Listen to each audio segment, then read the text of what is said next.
মুক্তিযুদ্ধ বিষয়ক মন্ত্রণালয়ের প্রধান কে? আহমেদ আজম খান। উত্তর আহমেদ আজম খান। সাংস্কৃতিক বিষয়ক মন্ত্রণালয়ের প্রধান কে? নিতাই রায়চৌধুরী। উত্তর নিতাই রায়চৌধুরী। আইন, বিচার ও সংসদ বিষয়ক মন্ত্রণালয়ের প্রধান কে? মোহাম্মদ আসাদুজ্জামান। উত্তর মোহাম্মদ আসাদুজ্জামান। একাদশ জাতীয় সংশোধনের বিরোধী দলীয় নেতা কে?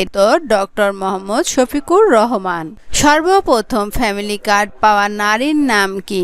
পারভীন বেগম। উত্তর পারভীন বেগম। প্রথম কৃষক কার্ড বিতরণ কর্মসূচি শুরু হয় কোন জেলায়? উত্তর টাঙ্গাইল। টাঙ্গাইল জেলায় প্রথম কৃষক কার্ড বিতরণ কর্মসূচি শুরু হয়।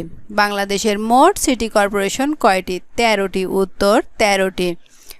জিয়াউর রহমানের ডাক নাম কি? কোমল। উত্তর কোমল। আবরার ফারহামের শাহাদাত বার্ষিকী কবে? 7 অক্টোবর। উত্তর 7 অক্টোবর। জুলাই ঘোষণাপত্রের দফা রয়েছে কতটি? 28টি। উত্তর 28টি।